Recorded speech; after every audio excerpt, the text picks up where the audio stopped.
Plus.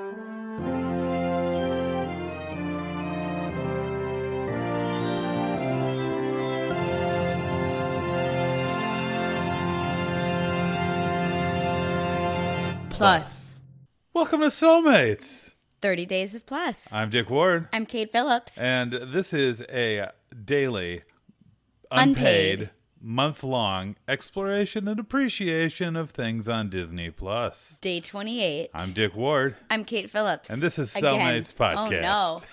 Oh, no. Kate, we're almost out of this eternal loop. Kate, we had a really fun episode yesterday talking about the Rocketeer. The Rocketeer. And we do have like kind of a fun ending plan. Yes. And we almost had a very upsetting episode. So here, before we get into our episode, we are looking for you listeners to help advocate for Elena of Avalor, because Please. We turned it on, then we turned it off. We really wanted to explore something newer, like Disney as an enterprise is very white and male-centric. Oh, yeah. Even when it's a princess movie, it's very white male-centric in its creation. So we wanted to look at something that was different, something that we wanted to champion, like, yes, like a Latina princess. That's wonderful. I've heard it's good. I've heard it's good, too. It stars some good people. Like right off the bat, we got Yvette Nicole Brown from Community. Chris Parnell. Chris Parnell. And, oh, wait, who's the third? The Panchito from the Mexico Epcot ride. The one you wanted to say was... Oh, yeah, Carlos is Rocky. Yeah, the one you wanted to say was on Legend of the Three Caballeros, but who is not. So these are like our three like comic relief... Alabrijas, is that how you say it? Like the... They're like Alabrijas. our kind of comic relief sidekicks. Mm-hmm. Awesome. Like, also, those are some names. Like, I mean, they're not like names. Good voice acting. There's some good names, especially for like a Disney TV show. It is a musical TV show. It's got like a lot of Latin style music in it. Not always written by people from the culture, but you know, it's at least a step. It's got some good like Latinx voice actors. They're trying. But oh my gosh, we watched 7 minutes, and like 4 of those minutes are exposition told really quickly with a lot of words. And we thought, surely this is a Tangled the series situation. So Tangled the series, we watched the first episode and we were like, I don't know who these characters are. I don't know what's going on. Like, it seems like we've missed a movie. And it turns out were we supposed to have watched a movie? It turns out we had missed a movie. But we assumed that since we had seen the entire movie of Tangled, we had the backstory. But it turns out we needed to watch another movie before we could watch the series. However, I will say that first episode of the series did a pretty good job of like alluding to things in the movie.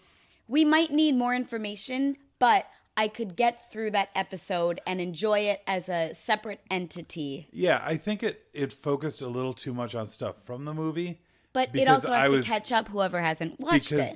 Well, I would say it didn't try to catch us up. I would say Tangled, the thing that it did that succeeded was it was like, cool, you're probably caught up. We're going to tell a new story.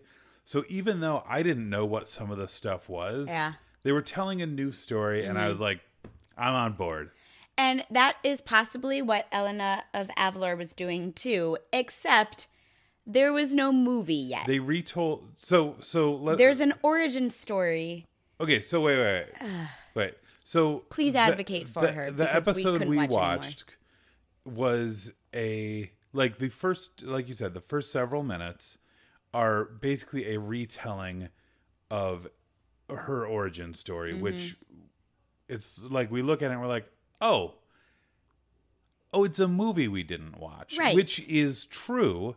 Hold on. Which is true. It is a movie we didn't watch. Kate, what's different about this? Is that the movie that we didn't watch came out a full 4 months after this series started airing with all its episodes. So if you were trying to watch this series, we could go back and watch that movie if we wanted to watch this series, but it seems like that movie but you couldn't have at the time. Ties into another show. Yeah, it's a crossover with Sophia the First, which is another Disney Channel series, which is like fine. But it seems pretty vital in terms of the information you need, because what happens is Elena's like entire family gets either killed or trapped inside a painting for 41 years by an evil sorceress. Like, it's kind of like the Rasputin, like the opening of Anastasia, where Rasputin curses the entire castle. Completely horrific, very traumatic. Elena's been trapped in an amulet for 41 years. She pops out of it and apparently has no effect, like no traumatic psychological effects placed on her, which is weird because everyone she knows was like kind of like obliterated seemingly because we don't know about what she did in the amulet. We don't know because she's got like a friend or a sister or something that was trapped in a magic painting. But so the backstory is like quickly told with mostly words in 3 minutes. What I am believing based on that quick story is that she was kind of frozen for 41 years. Yeah. She wakes up and it's like no time has passed. In which case, in the last 24 hours, everyone she's known has been magically obliterated. Yeah. So she shouldn't be just like dancing around her room excited to be queen that evening. Okay. This is dumb. All right. So our point is... we turned it off. We want to like it, so please, if you like Elena of Avalor, tell us what we need to watch before we watch it. Please, yeah. Because I'm Give interested. Us episodes, or maybe we do need to watch the movie, and it just got... Okay. Disney did it wrong. So anyway, as you could tell, and it was this just did not go in well. General, even beyond the exposition, it was a lot of tell, not show. Yeah. It was characters saying, oh... well, if you can see spirits and no one else can, maybe I'm a spirit animal here to give you wisdom. But that spirit animal is from the movie. From the exposition. So, okay. Anyway, well, what do we watch instead? So we switched to something that is entirely relying on show, not tell, which is a good animation principle. Okay. And it's the short Bao. Yeah. We watched Bao. Pixar. I haven't seen this before. No. It was in front of Incredibles 2, I believe. Which we haven't seen. Which we have not seen. Yeah. What'd you think of Bao? It was lovely. Yeah. It was a Pixar short, meaning that, like, it somehow makes you cry in 7 minutes. Yeah. And it's delightful. It's a Pixar short about what I'm going to assume is a Chinese family. Yes. Because the language listed as Chinese, and I believe Bao is a Chinese food. Mm-hmm. It seems to be written by someone of Chinese origin. Yes. So that's great. Yes. It's really lovely. It's really sweet. It makes me regret that I ordered a hamburger. Well, you don't want to eat a little baby person. I do. So that kid looked delicious. Yeah. It does this wonderful thing that Pixar's good at, but the good storytelling, where it just kind of drops you into a scene. Mm-hmm. It doesn't give you 3 minutes of verbal backstory. Yeah. Woman makes food. Food turns into baby. Baby grows up. Baby leaves the home, makes mother angry, but turns out, well, it's not really a Bao dumpling. Yeah. It's her actual son that she's experiencing anxiety about growing up and moving away. And they have a tearful reunion, and then they all cook Bao together. And he was kind of a shitty son for a while. I mean, I'd say he was just going through puberty and growing up. Yeah. That's all kids are shitty when they're doing that. Were you ever a shitty kid? Sure. Yeah, I was too. I was a shitty son for a while. And then, like, you know, I mean, but like you said, that's what you do when you're growing up. But it's like, man, it's like, oh yeah, I pushed my mom away, and I was like, nah, I'm going off with my cool friends. I don't care that you made dinner. Oh, yeah. Oh, that's so sad. Yeah. Oh, that's you have so to eat sad. this big dinner that you made for us alone. And then they, I'm gonna cry a little bit right now. Yeah, you cried. Of the two of us, you cried more. I mean, that's... into 7 minutes. That's usually Let me true. ask you, is there any case where you've cried more than me? I don't know. During The Lion King, I cry more than you. That's true. Yeah. That's true. Because those are the animals that you care about. You don't care about pets. You don't care about animals in general. Have you seen baby Simba? Have you seen how cute he is? But so at the end, we see Dad like kind of brings the son Sorry back. for that microphone bump. That's all right. I won't edit it. It's Disney. Yeah, 30 Disney Days of 30 Plus. Days Plus. We don't edit in this. Nope. But Dad like brings the son back. He like pushes the son in the room. Son like apologizes to Mom by getting her a treat that they shared when they were kids. It's really sweet. Yeah. Yeah, it has setup, it has payoff. You are in the story. It is being told to you through visual media, which is what this is. It's not a book. Yeah. With words. It's not like... Oh, wait. Hold on. This is not a book with words? It's not a book with words. Okay, is it a postcard? No. I thought this was a postcard. Visual media. Huh. Yeah, I think getting to the end of this 30-day run, it's easy to be like, okay, we're just like ridiculous people, which we are. We are. To be clear, like, okay, we've watched 30 different things on Disney Plus and then some because we've watched extra episodes and just other things that we've wanted to watch. Yeah, to be clear, we're fully caught up with the Baby Yoda show. The Baby Yoda show. We've watched more DuckTales. Yeah. And so it's easy to be like, okay, well, we're just, even if this is unpaid, we're just corporate shows at this point. But something like Bao brings me back to like, there's a reason why people get so attached to this brand. Yeah. Disney designed his parks to be based in nostalgia. He also designed his movies to be that way. Yeah. But it's just good storytelling. And there's something about a good story that humans respond to.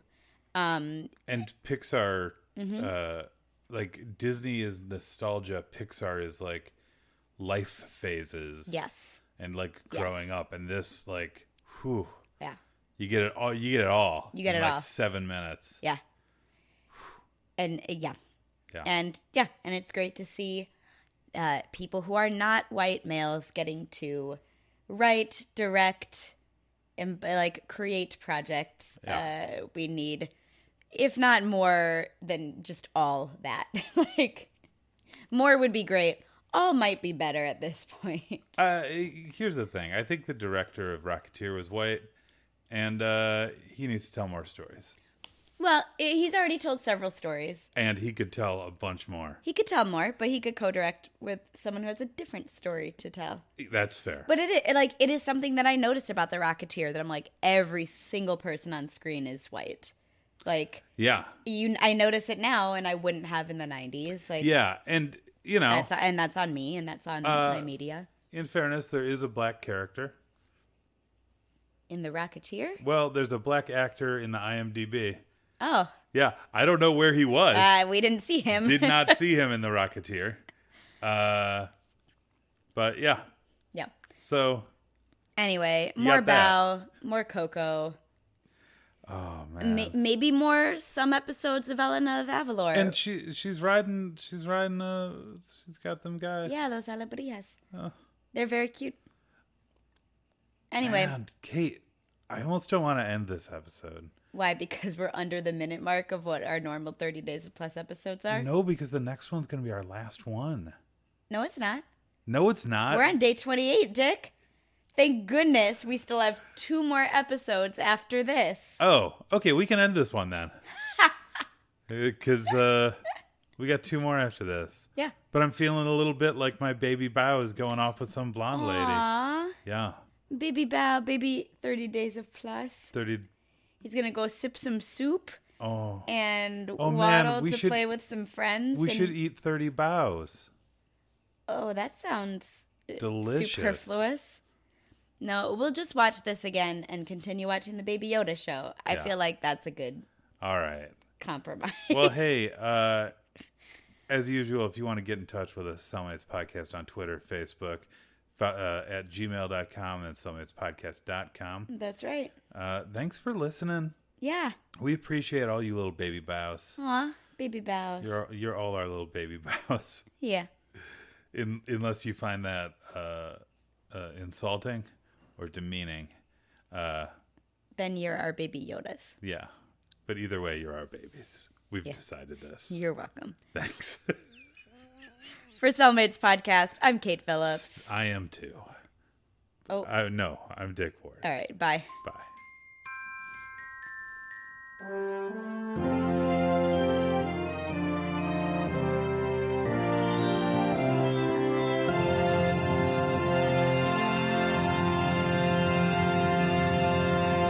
Plus. I bet you thought this episode was over. Oh, no. You were wrong. Because we don't write anything down for 30 Days of Plus. That's we forgot. Right. Dick, what would you pair Bow with? I would pair this with the greatest Pixar movie ever made, the first 40 or so minutes of WALL-E. Oh, because it's silent. Yeah, and good. I thought you were going to make another food joke and say I wouldn't pair it with the worst Pixar movie ever made, the last half of WALL-E. Boom. You haven't seen Incredibles 2 yet. People didn't like it very much. Oh, you haven't seen WALL-E with me. No, you've seen The Good Dinosaur. That's fair. If you're going to tell me that, you can have your opinions about the last half of WALL-E, but it is not worse than The Good Dinosaur. You've seen it. You've seen it. All right, we'll pair the last half of WALL-E with The Good Dinosaur at some point. Yeah. Yeah. Yeah. Kate, what would you pair this with? I mean, I might pair it with the short that is some of the 10 minutes in the beginning, but not the very beginning of Up. That that thing that everyone loves. Yeah. Of Ellie and Ed Asner. Yeah. That's I would also maybe pair this with like any episode of Naruto or Naruto, depending on which version you're watching. Any episode where he eats a bunch, because that always makes me hungry. Or like My Neighbor Totoro, they have like some rice buns that always make me hungry. Yeah. I would pair the 7 minutes of Elena of Avalor we watched with the movie that we were supposed to watch but didn't exist. That's what I would do. I would pair the 7 minutes of Elena of Avalor we watched with Bow? With I would pair it with some food. With a different 7 minutes. I love food. Yeah. Yeah. They were about to feast on something when we turned it off. Oh man. Their breakfast was getting cold. You know what I had yesterday at work? It was some churros. They were really good. Okay. Like they had a dulce de leche like dipping sauce. Okay. And a chocolate sauce. That sounds delicious. Yeah, we didn't get it from the lady who got like arrested on the subway for selling churros like she has for the last 20 years with no problems. Hey. Thanks for listening to the longest bumper we've ever recorded, and maybe the only bumper we've recorded on purpose. No, there's one or two others. This might be the longest. This might not. I did a couple of really long ones that you were really annoyed by. Yeah, you choose these. Yeah. Cool. Thanks, everyone.